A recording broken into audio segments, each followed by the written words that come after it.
आइए कहानी एक्सप्रेस के साथ एक सफर पर, जहां हर स्टेशन पर मिलेगा आपको एक ऐसा अनुभव जो आपके दिल को छू जाएगा। आपके लिए है यह सफर। आप तैयार हैं? तो चलिए, यह सफर शुरू होती है। बस निकलने वाली थी। बस में किसी के चेहरे पर परेशानी के भाव थे, तो वो था सौरभ। वो बार बार मोबाइल पर कोई नंबर डायल कर रहा था, परंतु नेटवर्क समस्या उसकी चिंता को बढ़ा रही थी। तभी उसकी नज़र बस के दरवाजे पर गई तो चेहरा खिल उठा। सामने पसीने से लथपथ स्मिता खड़ी थी।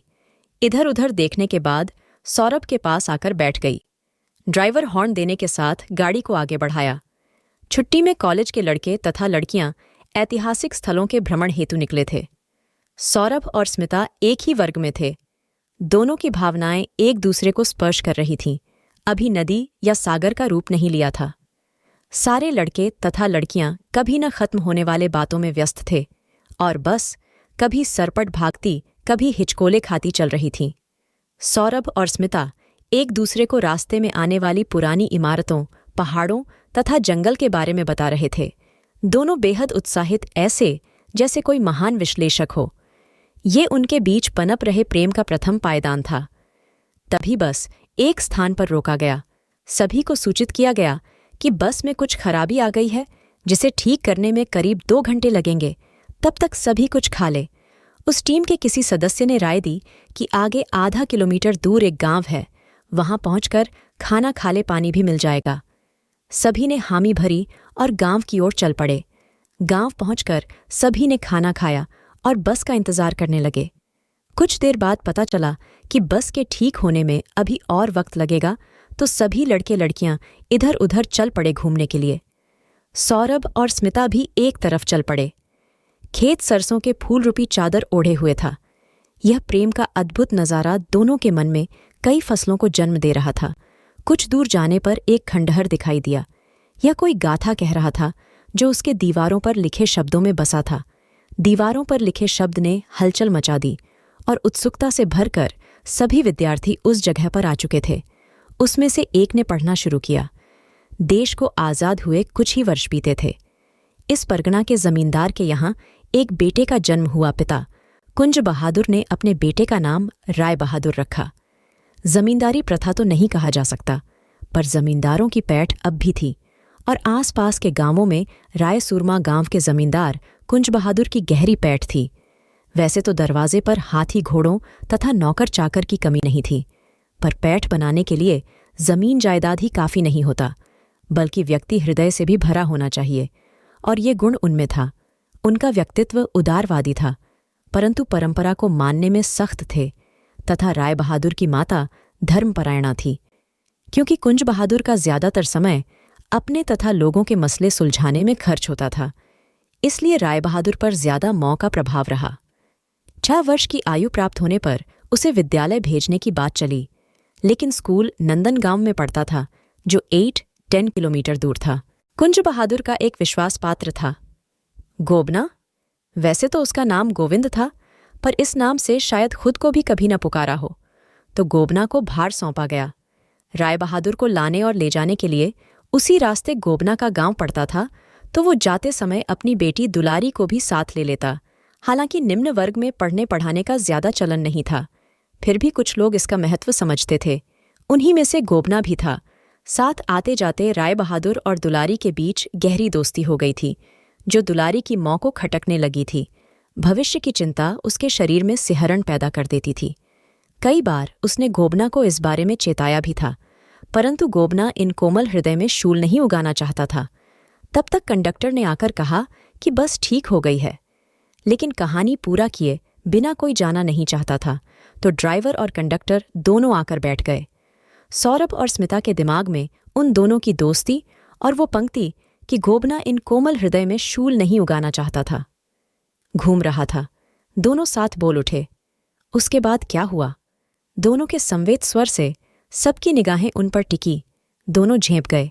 इससे सभी के होठों पर मुस्कान तैर गई, और फिर एक ने पढ़ना शुरू किया। वो कह देता कि मालिक बड़े हो जाएंगे तो अपने आप ही ये लोग दूर हो जाएंगे। गोबना और उसकी पत्नी राय बहादुर को मालिक कहते, परंतु दुलारी उसे राय बहादुर ही कहती। राय बहादुर अब कॉलेज जाने लगे थे। सामाजिक रीति रिवाज तथा रंग ढंग समझने लगे थे। दुलारी कॉलेज नहीं जाती थी, वो अपने घर का काम काज देखती थी। वो भी अब सब कुछ समझने लगी थी और राय बहादुर को नाम लेकर नहीं बल्कि मालिक ही कहती। इस बात को लेकर कई बार राय बहादुर का उससे झगड़ा भी हुआ, पर वो नहीं मानी। दोनों के हृदय में प्रेम के बीज तो थे, साथ ही बीच में बहुत बड़ी सामाजिक खाई थी। राय बहादुर का जन्मदिन था, सभी निमंत्रित थे, तो दुलारी भी पिता के संग आई थी। गरीब परिवार क्या उपहार दे। दुलारी सरसों के फूलों का गुलदस्ता बनाकर लाई थी, परंतु इतने लोगों और कीमती उपहारों को देखकर वो गुलदस्ता देने की हिम्मत न कर सकी। उसके पिता काम में व्यस्त हो गए थे। राय बहादुर दुलारी को नीचे बैठे देखा तो उसे अच्छा नहीं लगा, पर परिस्थितिवश कुछ बोला नहीं, परंतु बार बार उसे ही देख रहा था। इस बात को दुलारी भांप गई। उसे भय था कि कोई देख न ले, इसलिए पिता को खोजने के बहाने वो वहां से चली गई। थोड़ी देर बाद भोज का आयोजन हुआ, जिससे राय बहादुर को छुट्टी मिली। वो अहाते में आया तो दुलारी उसे दिखाई दी। तेज कदमों से उसके पास आया और बोला, तुम मेरे लिए कोई उपहार नहीं लाई? दुलारी को फूलों का गुच्छा देने में शर्म आ रही थी, पर राय बहादुर था कि बार बार वही दोहरा रहा था, इसलिए वो मना न कर सकी और फूलों का गुलदस्ता उसे दे दी। राय बहादुर उस गुलदस्ते को सम्मान से अपनी आंखों में लगाया और यूं बोला, ये मेरा सबसे कीमती उपहार है। दुलारी रोने रोने को थी, तभी उसे पिता दिखाई दिए। वो उनकी ओर लपकी। धीरे धीरे सारा भार राय बहादुर के कंधों पर आने लगा। मुख्यधारा की शिक्षा के अतिरिक्त उसे एक और शिक्षा दिया गया, घुड़सवारी करने का। उस समय इससे अच्छा साधन भी नहीं था, और तो और रोब की बात भी थी। जब भी घोड़े की टाप सुनाई दे तो पता चले कि काफिला किसका है। माइनन के प्रभाव तथा पढ़ी हुई कविताओं कहानियों के असर से राय बहादुर सबके प्रति समान भाव रखते तथा इस तरह के कई कार्यक्रमों का आयोजन भी करते, और यही बातें दूसरे जमींदारों को खटकने लगी थीं, क्योंकि उन्हें आदत थी गरीबों के कंधों पर पैर रखकर ऊपर चढ़ने का।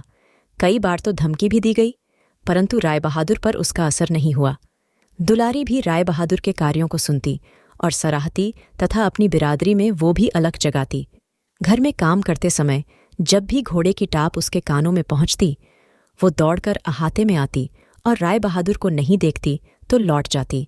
कभी आशा कभी निराशा के भाव चेहरे पर आते और चले जाते। वो जानती थी कि उनका रिश्ता भौतिक संसार में उस आयाम को नहीं छू सकती जो अक्सर लोग चाहते हैं, परंतु प्रेम से छूटना मुश्किल था। जब बहादुर बीमार हो गए थे, इसलिए राय बहादुर को समय नहीं मिल पा रहा था अपने दिल की सुनने का। यूं तो दुलारी से मिलने की उत्कंठा सदैव रहती, परंतु कभी कभी व्यक्ति को प्रथम दृष्टया कार्यों को ही करने की इजाजत होती है। एक बार एक गांव में पंचायत करने जाना हुआ तो लौटते वक्त दुलारी के घर गए। अब दुलारी घोड़ों के टापों पर बाहर नहीं आती थी। घोड़े को पास के पेड़ से बांधा और द्वार पर जाकर सौंकल खटखटाई। कुछ देर बाद दरवाज़ा खुला, सामने दुलारी खड़ी थी। दोनों कुछ देर तक एक दूसरे की आंखों में डूबे रहे। दुलारी की मायन की आवाज़ से दोनों की तंद्रा टूटी। कौन है बिटिया? मालिक आए हैं अम्मा। इतना कहकर अंदर जाकर मोढ़ा, बांस और रस्सी से बना हुआ बैठकी लेती आई और बैठने दिया। दुलारी की मायनन भी भीतर से आई और सन्मुख होकर बोली, बहुत दिन हो गए छोटे मालिक, तुम इधर नहीं आए। क्या करूं चाची, आजकल बाबा बीमार रहते हैं और कामों में भी उलझा रहता हूं, राय बहादुर ने उत्तर दिया। दुलारी की माँ के दिमाग में वो बातें गूंज उठी जो घोबना ने कहा था कि जब बड़े हो जाएंगे तो अपने आप ही अलग हो जाएंगे।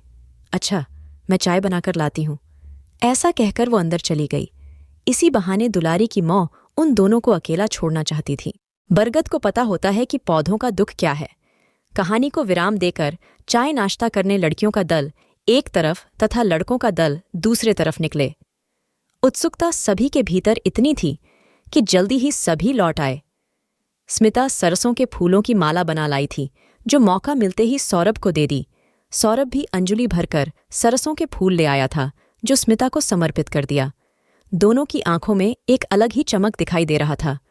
उनके हृदय में यह कहानी आदर्श की भौंती रच बस रहा था। दोनों कुछ बोल नहीं रहे थे, हाथों में हाथ लिए तन्मयता से कहानी सुन रहे थे। दुलारी की माँ के जाते ही ऐसा लगा कि भावों की नदियां उमड़ पड़ी है, और इसे दुलारी रोक नहीं पाई और उसने कहना शुरू किया, अच्छा, इतने उलझे थे कि मुझसे मिलने की फुर्सत नहीं हुई। जानते हो, जब जब घोड़े की टाप मेरे कानों में पड़ती, मैं सभी कामों को छोड़कर बाहर दौड़ती। पर तुम नदारद।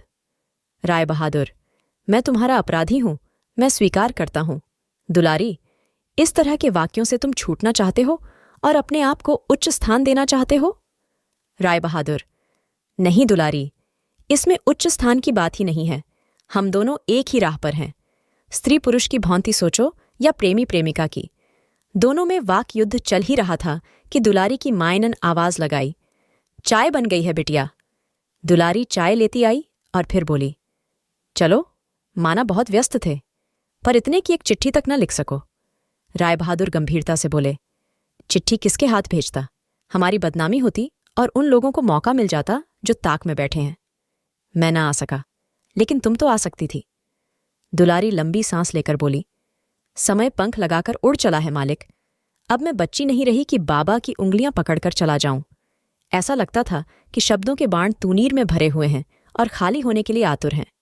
अंत में राय बहादुर बोला, प्रेम की झिड़की, विरह की पीड़ा, मिलने का संतोष और मिलन का सुख, यही तो हमारी कमाई है।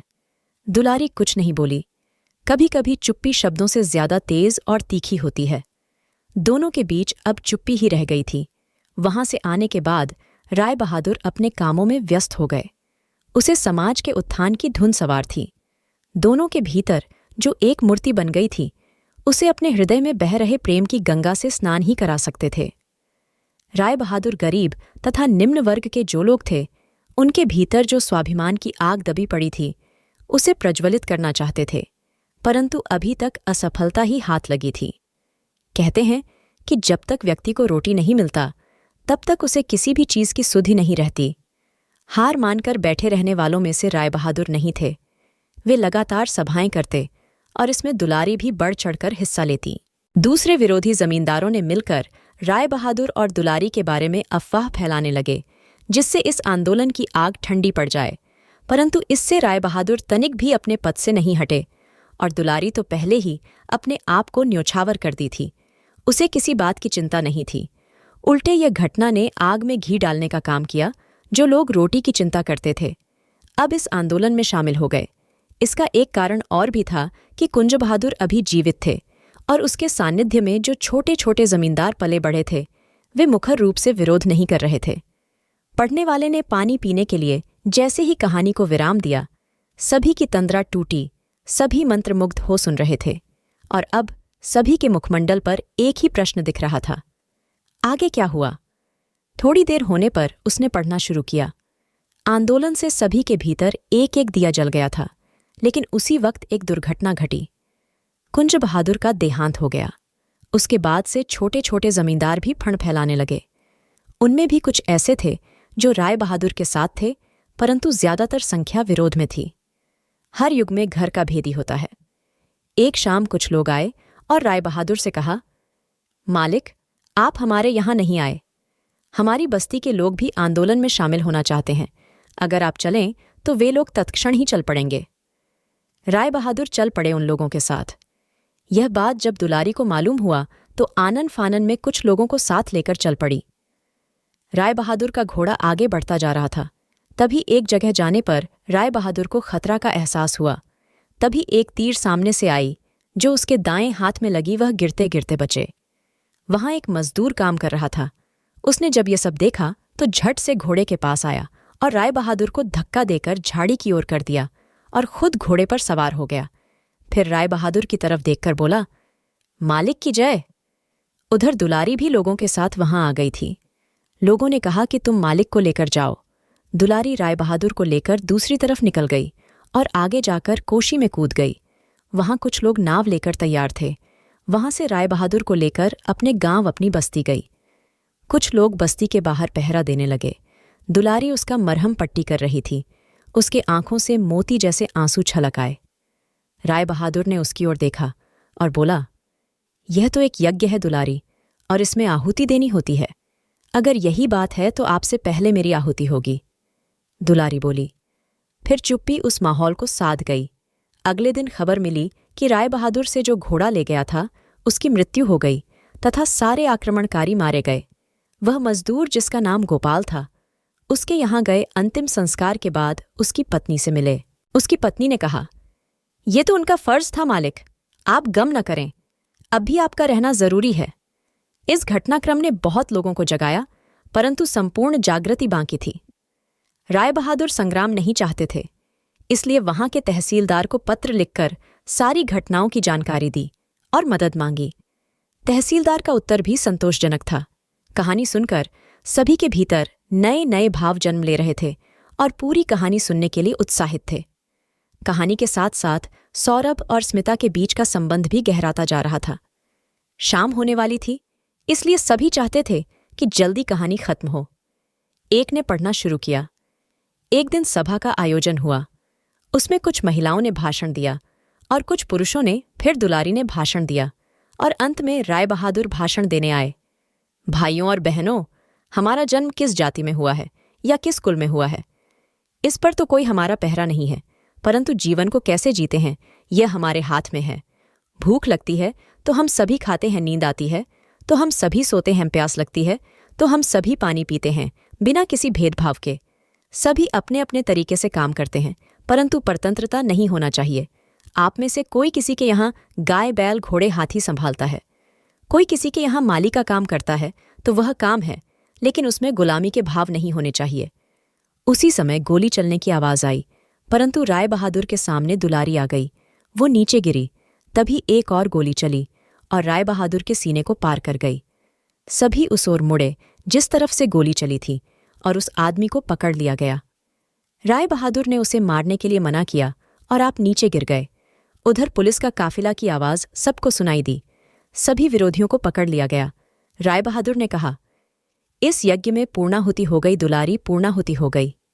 दोनों एक दूसरे का हाथ पकड़े सदा के लिए सो गए। दोनों की जय जयकार होने लगी। जो दिया उन लोगों ने जलाया था वो सभी को प्रकाशमान कर दिया। कहानी पूरा होने के बाद सभी की आंखों में आंसू थे और साथ ही उनकी विजय के प्रति सम्मान। सभी ने सरसों के फूल की एक एक माला बनाकर उनके समाधि पर अर्पित किए। सौरभ और स्मिता के भीतर जो प्रेम का दिया जला था, उसे भीतर संजोकर वे लोग वहां से लौट गए।